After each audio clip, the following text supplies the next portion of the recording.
Patrick Brown, welcome to Hemp Barons. It's so wonderful to have you with us today. Thanks for having me, Joy. I really appreciate you taking the opportunity to have us on this morning. Yeah, indeed. And you are coming to us from North Carolina. Is that right? That's correct. Warren County, North Carolina, a rural community right outside of Henderson, North Carolina.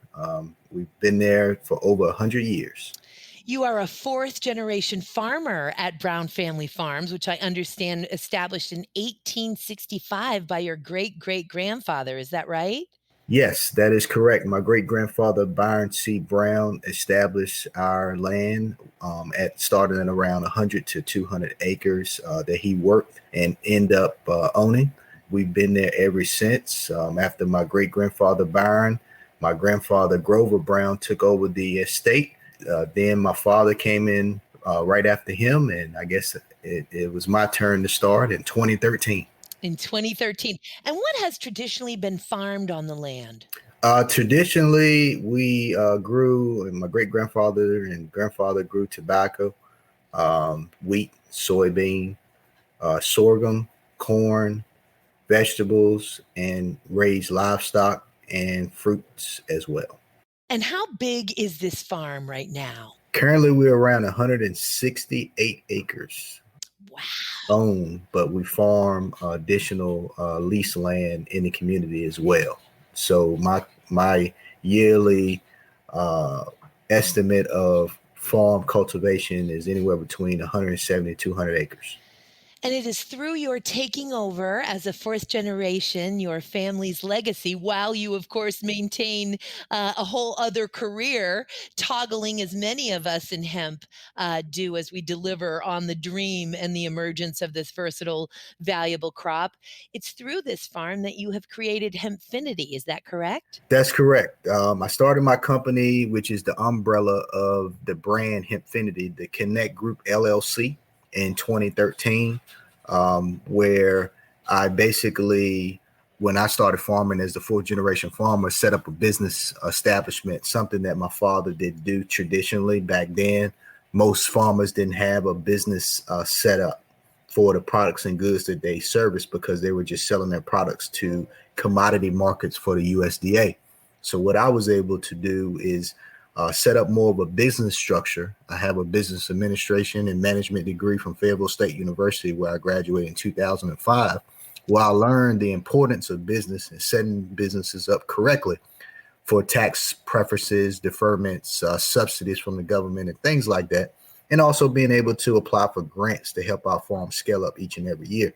So all of these facets of the reasons why we set up our structure of our farm and a business setup, as well as being able to expand into an agro-tourism setting. So all of these things to include a brick and mortar retail space as well for our end product processes and being able to sell to the community. I just found that it was more business savvy to set the farm up in a way that we could maximize our liquidation on our assets. And it also is very much in keeping with the deep sense of community that you have and education. I know that, like me, hemp has inspired you tremendously. You'd love to be able to explore all the aspects of hemp, extract, oil seed, and fiber, which of course will be impossible for any farmer, any processor and manufacturer to deal with all of it. But I know from the articles that I've read of the tremendous work that you're doing, how inspired you are, and that you really seek for Hempfinity and for Brown Family Farms to be a demonstration hub, an inspiration and education for the community and for all that visit it, for what agriculture is, who farmers are, these regenerative agricultural techniques that I'd like you to tell us about, and what hemp is and can be and can do. What is your vision ultimately for the farm? The vision ultimately for our farm is to be a all-inclusive destination for education on regeneration products and goods and services. Being able to show traditional farmers in North Carolina and outside of North Carolina the carbon makeup of what we have to ensure in our soil in order to get that plentiful of yield, a high yield of whatever we grow. Carbonomics is basically what I call it. What we put into the soil is just as valuable as what we get from it. Also, it helps with the global warming aspect of what we're dealing with today. Everyone has saw the tragic incident that happened in Haiti a couple of weeks ago. From what we can say, a Scientology, what scientists can say, that is global warming. And I believe in that. I believe that as much land that we till up, it affects the carbon makeup that's going back into the atmosphere, that's causing all of these variances of weather issues throughout the world. So the education piece, allowing our farm to be a demonstration farm, ties back into the regenerative agriculture practice program that we can help educate other people. We chose industrial hemp as one of the first carbon plus crops to grow, to add a regeneration program to our farm, but we look to add other carbon nutrient crops, which would be moringa, comfrey, bamboo, and other various plants that we could grow to add to our herbal program for medicinal use. Because at the end of the day, not only does it help the environment, but it helps our bodies to heal naturally. So education, demonstration, and also agro-tourism, where we can have like expos on our farm to be able to promote other businesses that we are have a great relationship with, or that we are getting to know. Allow them to have a way to come down on our large area of display to be able to present goods and services that they project and that they grow. Being able to develop a relationship with the universities. Currently, we've been able to provide internship programs to agriculture programs at North Carolina State University, Winston-Salem State University, both in North Carolina, both with pretty prominent agriculture programs. And lastly, we just look to continue to scale our farm up for future generations. I tell my wife all the time, I just don't farm for myself. I farm because we have to make sure that we keep our land in our family for future generations. It just doesn't stop with me, just like it didn't stop with my dad. Back more so when my father farmed, he had to farm to survive. Where so now we get a better opportunity to now plant more risk management crops that are not supported yet by the USDA, to show them the research on what we grow and maybe get some future support from the federal government. And so, of course, the FDA when it comes to cannabis. So these are the opportunities that we have to set forth for the future and not just focus on the right now. Such fantastic planning and positioning that your family set you up for, and then this tremendous education that is being poured into regenerative farming and empowering the community and healing it. Tell us how you came to hemp. What is your hemp story? When did you first learn about it? When did that light bulb go on for you? So the light bulb went on for us is when we were not allowed to grow any more tobacco in the state of North Carolina, which was 2017. The North Carolina Industrial Hemp Pilot Program started in 2014. And of course, I had to do a lot of convincing of my parents to be able to step into a realm of agriculture for industrial hemp. Because one, my mother, she was very, very smart and business savvy when it comes to farm profitability, makeup, and scalability, and understanding what the end buyer needs, or what the back then they would say what the warehouse wants. So the issue was that it wasn't a USDA supported program. So the farmer takes too much risk to grow a crop like that, because one, if you're not vertically integrated to be able to produce your own products, then how in the world will you be able to get rid of inventory before it goes bad? So that was one of the issues that made it more riskier for us. But I had to show them that, you can't just survive growing soybean every year, and it's a pesticide crop or herbicide and pesticide crop. So it's not doing anything for the regenerative processes of your soil. It's only breaking down. It's not putting back in. And the same thing for a cover with winter wheat. It's all the same thing. You can't just rotate those two crops. So we were rotating soybean, wheat, and tobacco. That's what we were doing every year. Once the tobacco buyout, which was, excuse me, a USDA subsidy for farmers that grow less than 100 acres of tobacco crops per season, they basically paid out farms that if you had a projectivity of 10 to 15 years left to farm, they would pay you out based on what they thought the pound per acre would be for that amount of time you were able to retire. Still wasn't enough for small farms like us. We really got the rough end of the stick because we've always been a farm that only produced up to 75 to 100 acres of commodity production per year. So the farmers that benefited from that program of the North Carolina Buyout were those big farmers, like 300 to 400 to 500 to 600 acres a year, because they were able to say, oh, well, thank you. With the amount of land that we produce, because of the amount that we report back to the FSA, Farm Service Agency, every year, we're going to be great. So it gave those farms, those large farms, the ability to do other things. Pumpkin patch farms, corn mazes, tours, amphitheater, bed and breakfast, barnyard weddings. It gave them the opportunity to expand their traditional farming programs to now this big agro-tourism division that does so well, especially during times of pandemics.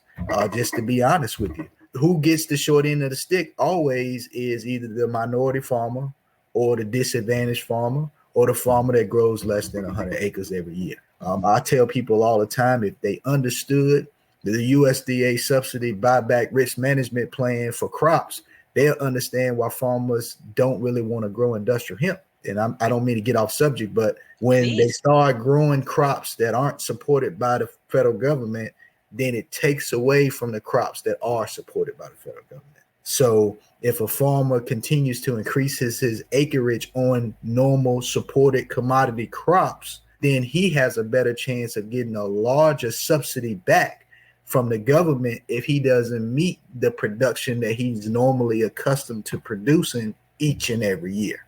It's a big learning curve and education for farmers. And another issue is air property. We have a big issue with air property in minority farmers' families. I'll say Florida passed a very revolutionary law, I think, recently, and other states need to fall in line. Please address this, sir. Yes. So the issue, I can only speak more so of what I'm accustomed to dealing with when I have to lease air property. I try to lease air property that's relatively familiar to my family. Actually, I lease property that my great-great-grandfather once owned. May I impose on you, Patrick? Just set our listeners up to explain to them what air property is, because many of them probably don't realize we're talking about HEIR, inherited air property. Could you just set that foundation up for the listeners? This is so important to discuss. Sure. Air property is mostly common known as property that has been owned by ancestor or relative that sets the property up to be passed down to the descendants of that particular ancestor or relative. That property normally is equally passed down to the amount of siblings in each family, or it doesn't necessarily have to be a sibling. It can be someone that is willed, that the land is willed to, which they would still be considered the heir. In order to utilize air properly effectively is that all the heirs have to be in agreement to be able to move forward on whether they would like to lease, farm, or sell. And in that same agreement, it's known that those heirs agree to all be benefiting from the land. A lot of times, most heirs that are not living around the property or that live farther away from the property, not always receives their fair share. So it causes disagreements amongst the siblings or heirs that are established on that particular set of land. And sometimes air property goes unpaid, and becomes tax liened, which causes that particular county that land is to forfeit that land to an auction. And when this particular process happens, family members try to quickly pay whatever is owed in the tax office so that they can save that land. But at the end of the day, even if you pay the taxes on lien property, doesn't necessarily or will necessarily mean that you would own the air property. That just means that you're able to prevent it from being auctioned off to the highest bidder. So what happens in that case is once the taxes are even are paid, you still have an issue amongst siblings to try to move further if one wants to sell and one does not. So we've seen a lot of issues with air property and the disagreements that it causes. And what happens is that during that entire process, the land is the worst thing that is taking the brunt end of the stick. The land is what's suffering the most because one is not being utilized properly, it's not being farmed properly, or it's going to be either sold and be economic developed where you start to lose farmland, where these companies come in and they build townhomes and businesses and cul-de-sacs and things like that. And that's why it's so important to me to maintain the land in my family. Because at one time, my great-grandfather owned over 2,000 acres, and now we only own 170.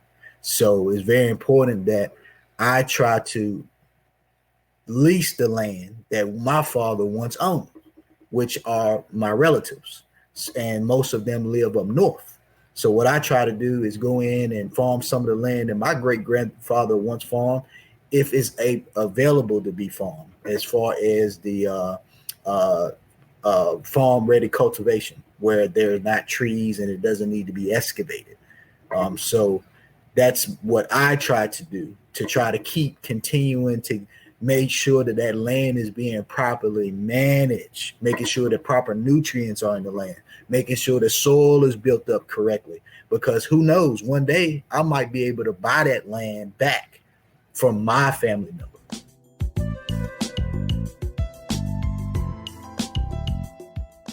Oh, I love it. I absolutely love it. And when we talk about obviously regenerative agricultural techniques, we're talking about building the soil. And as I say in nearly every episode of Hemp Barons, if it's not for the top 6 inches of soil and rainfall and farmers, we are all dead.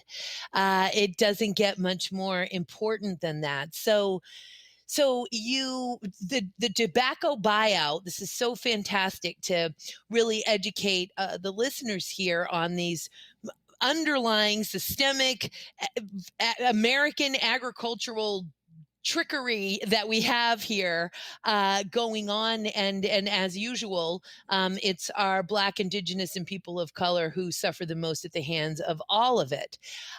So the great tobacco buyout comes along, basically capital expenditure influxes for these larger farms that now have these other giant operations and revenue streams. And for smaller farms like you, a pittance here and there, and off to take more risk. And yet here you are, like a champion, stepping up and doing it over and over again. What brought you to hemp, though? When did you first learn about hemp? So when the tobacco buyout took place and we were not allowed to farm tobacco anymore, that's when I sat down with my mom. My dad at that time is non-ambulatory. He's 94 years old today, and he wasn't able to understand exactly what we were doing, but he could see what we were doing. He could see that I was still farming, which was the main thing. And my mother, we decided that we should go ahead and put in our application for the pilot program in North Carolina, and we could just start with setting up a cooperative amongst other farms in the area to be able to learn exactly the plant makeup, genetic makeup, germination, cultivation, propagation on industrial hemp, understanding the correct genetics for our longitude and latitude. And that was something that was a risk as well, because of course, most states under the pilot program, they have a threshold for THC. So we wanted to make sure that we farmed the genetics that would work best for us because we didn't have enough physical experience of growing the plant. We had enough education on the plant that we had been studying for a while. So what I did was I reached out to the North Carolina Industrial Hemp Pilot Program Director. Was that Emily Feblis? Paul Adams. So Paul Adams must have taken Emily Feblis's place. Oh, she was with North Carolina University. She was our first, by the way, Washington State Department of Agriculture Industrial Hemp Pilot Program Coordinator. And when the money ran out in Washington, we only had it funded for 1 year. She moved on to North Carolina, but it sounds like Paul was after her. He's been in charge of the program now since I started, or maybe before. So I'm not sure what his start date was. But I was able to reach out to him. At the time, I was application number 1,446. So applications before me that were approved had been farming it since 2015. So what I did was I asked the information of the first 1 through 4 approved farmers, and I was able to reach out to the 4th farmer of the industrial hemp program and study his genetics. His genetics were the cherry B variety sativa industrial hemp plant.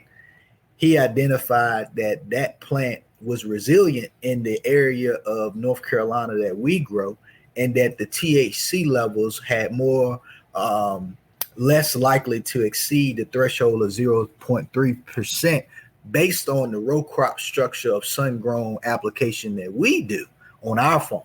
So what I did was I focused on just one genetic plant at a time, one variety of industrial hemp, which was the cherry B sativa L. And that way, when I figured out what I was going to grow, I then sat down to identify how could I turn this particular biomass into a product line that I could advertise the effects of what it would do to help mitigate some of the issues that I could have potential customers purchase my products for that they were suffering from. What I was able to identify was the pain, anxiety, depression, PTSD, and other things such as geriatric issues or rheumatoid issues or things like that patients may be suffering from. So then I figured out, well, I'll just focus on these particular things, and then hopefully I can create a topical cream that can help those people. And that's what I did. And that's why I focused on just that particular genetics. So we have been growing the cherry bee the entire time, sun grown. And then as I started to become more, have more growers experience, then we started to endeavor in the hybrids and the ithacas. So we started to move those crops indoor. And we focused on long-term growing, multiple season harvests. So we were able to start growing the hybrids and the indicas first indoor in a 9,000 square feet indoor growing space. So that's how I kind of scaled up my operation to understand. The first thing was identifying the market that I needed to sell my product to. So I was able to after getting a grower's license in 2016, I was able to get a processing license as well. With the processing license, I was able to lease a already owned business, which is a local distillery, to be able to process my goods and services under ethanol and CO2 extraction. So that way we were able to start our product line from seed to shelf. And from seed to shelf process, of course, that's when I started my own branding, which I created the brand of Hempfinity, which is licensed and insured by the United States Patent Office here in Washington, D.C. So I was able to do those things, but first I took step by step by step by step. Nothing happened overnight. The most important thing was to make sure that we grew the plant properly, make sure that we were in compliance, having the state come out and test, and as well as us following up with our third-party panel tests as well. And that's where we are today with the CBD. And now this year we were able to actually go into the actual growing of industrial hemp fiber, hurd, and grain, which is what I see as the way that traditional farmers can expand their farm and to get more buy-in by the federal government. Because now we're getting into the corporation's supply of what they need for goods and services.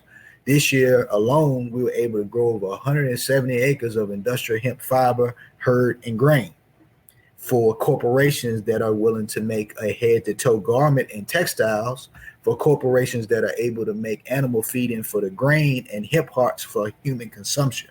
With that, we are possibly also able to get into other markets where they can utilize our fiber for our industrial hemp to make things that offset the production of plastics, biofuels, and possibly manufacturing wood for hempcrete. So let me ask you, and let's unpack that, because it's tremendous what you're doing here. And again, I've been in hemp for 30 years, and so I generally have to be somewhat of a dream killer for folks because they want to do everything. They want to grow the plant, and then they want to create the textile, manufacture the garment, and then distribute it, right? And it's difficult to do all of those things.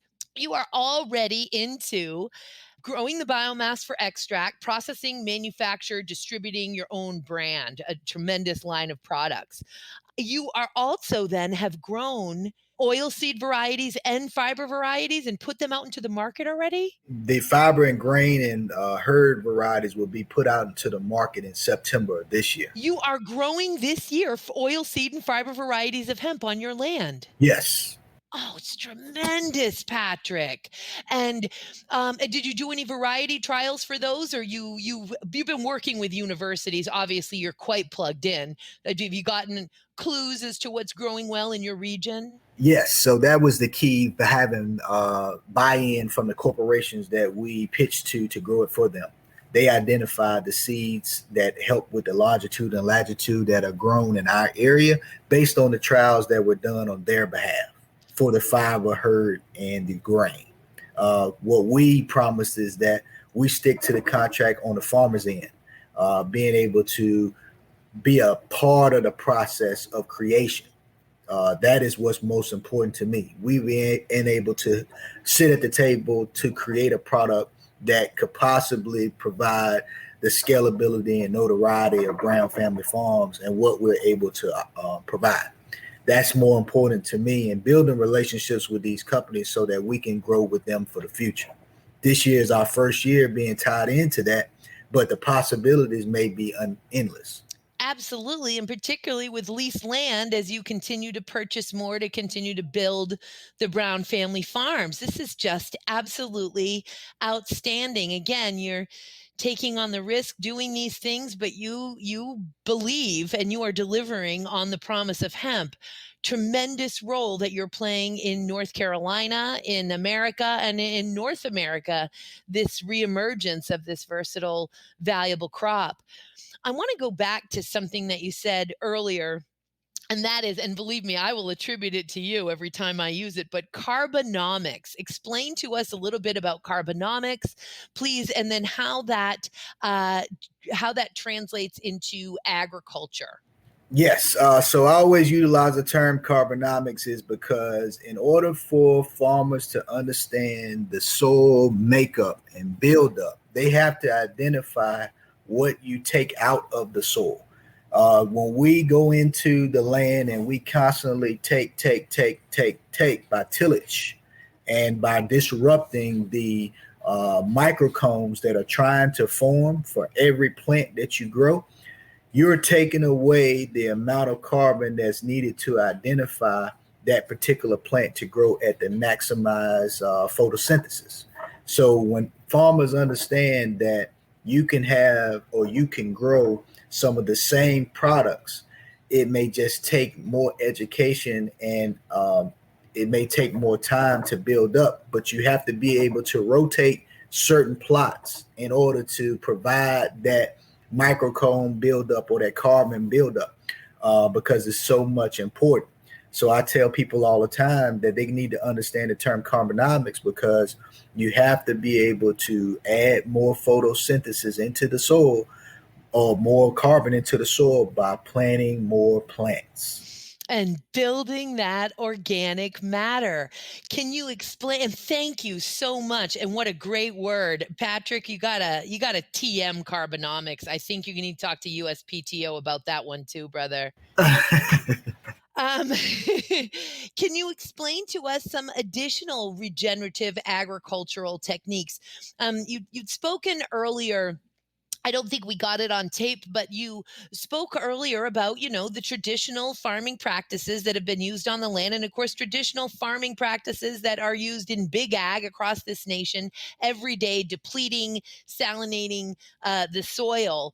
Explain to us some of the regenerative techniques that you're using. And if you don't mind, and this may be a reach and a bit of an ask, but I often hear folks say, yes, well, that works for the smaller farms, but it's not going to work for big ag. So maybe as you educate our audience, to the extent you've got something to add about how big ag, gigantic, large scale farms could also implement some of these practices, please feel free to insert that as well. Sure. Actually, I'll start with that. There's no such thing as large farms not being able to have a regenerative agriculture process. What farms have to understand is that you can't profit off of every plot of land that you have. You have to be able to utilize a proper crop rotation. It takes anywhere between 3 to 5 years to build up certain plots that you have taken away as much of the carbon that you have over the years from not rotating it at all. So 3 to 5 years for proper rotation for certain plots of land, and being able to grow things that could also benefit the soil and could possibly create some form of a harvest for livestock. Proper grazing and adding animal production to your farm is also important for regeneration processes. Soil is a living, breathing system, and sometimes we feed the soil.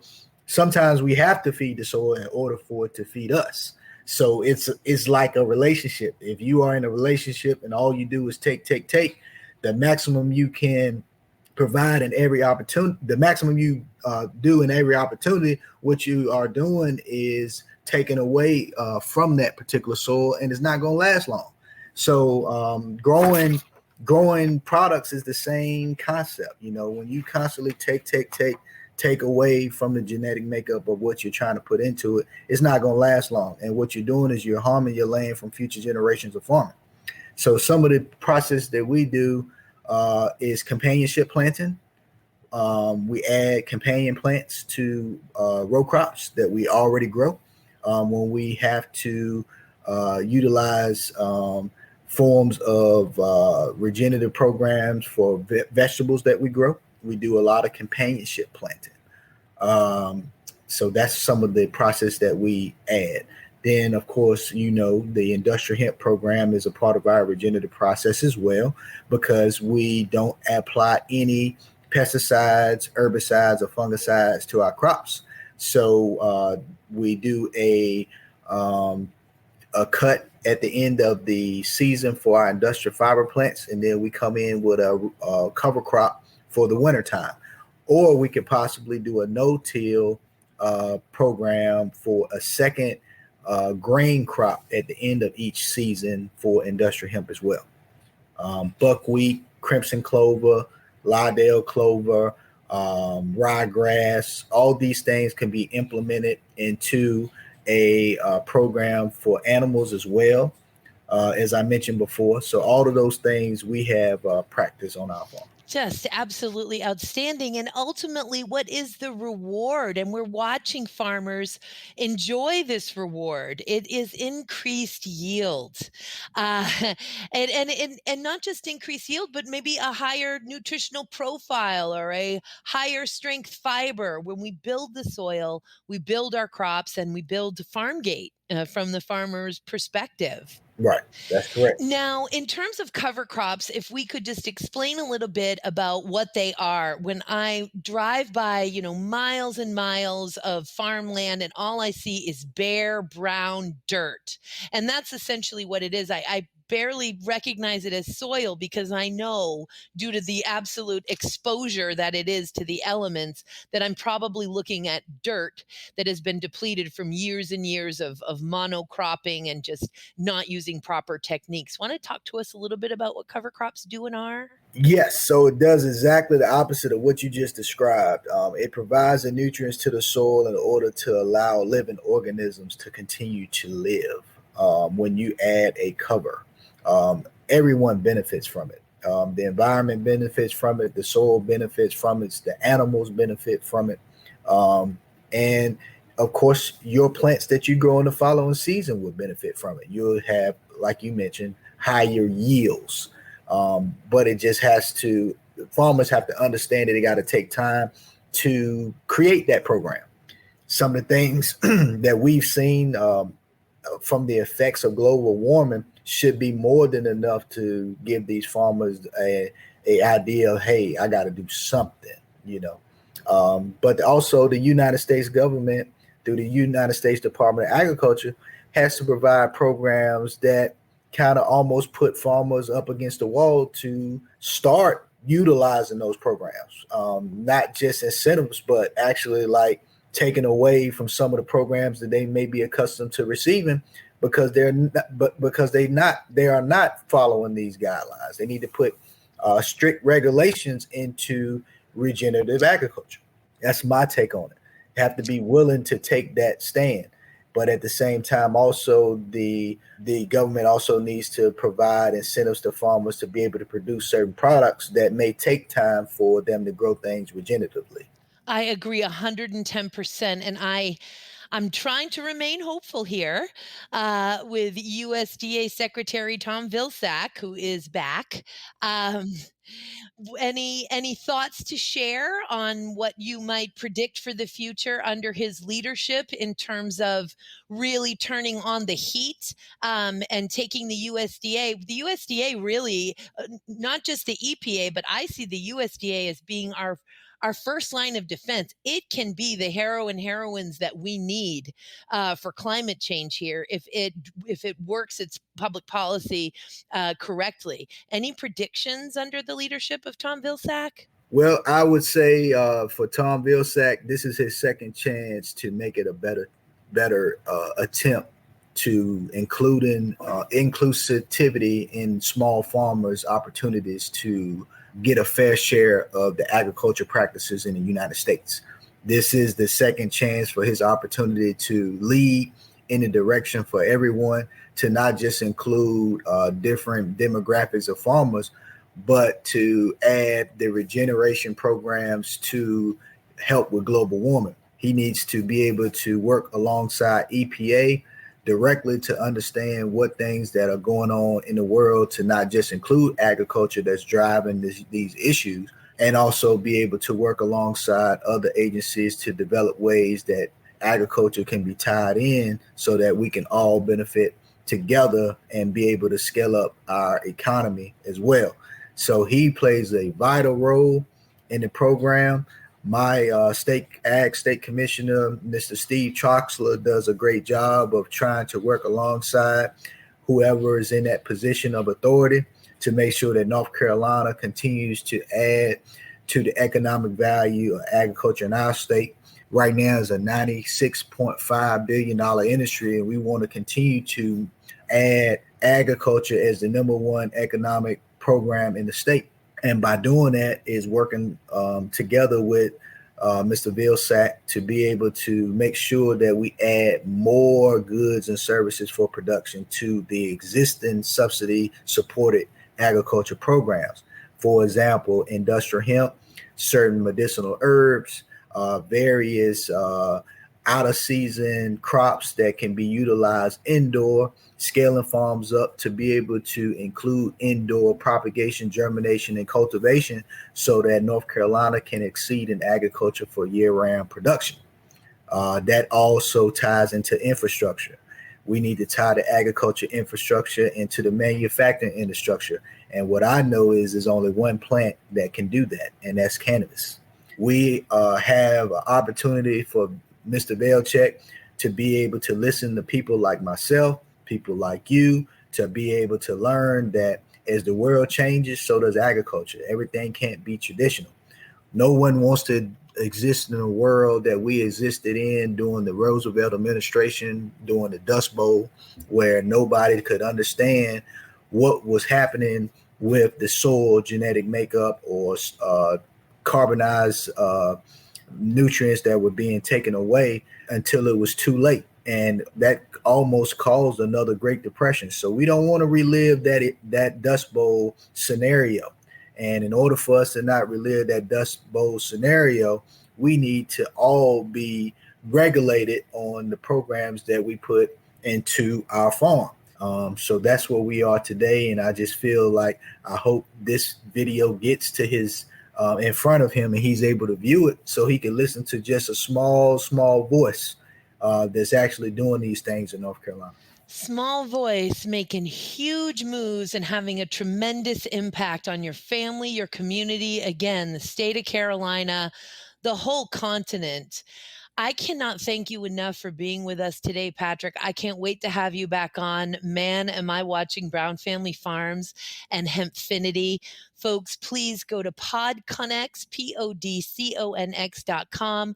Find all of your assets here, how you can get to Patrick's tremendous product line from his own vertically integrated farm at HempfinityUS.com. Patrick, thank you so much again. Can't wait to have you back. Thank you. I appreciate you having us.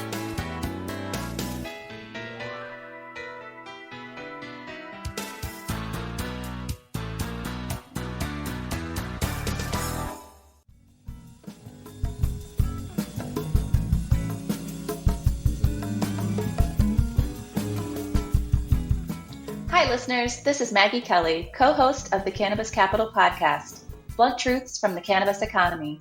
Join me and my co-host, Ross O'Brien, leading venture capitalist and the author of Cannabis Capital, How to Get Your Business Funded in the Cannabis Economy, as we go beyond the headlines and remnants of the green rush. If you're a cannabis investor or entrepreneur, join us for thought-provoking, elevated conversations on the cannabis economy. Cannabis Capital, the podcast, premiering Thursday, September 16th. Okay, so pretend that you're done. I'll say, "Can you hear me? Is this thing on?" And you say, "Ross, I told you we're not done with the promo yet." I love that you want to script an interruption. I think it's funny. Is it not funny? Do you guys disagree? You think a lot of things are funny.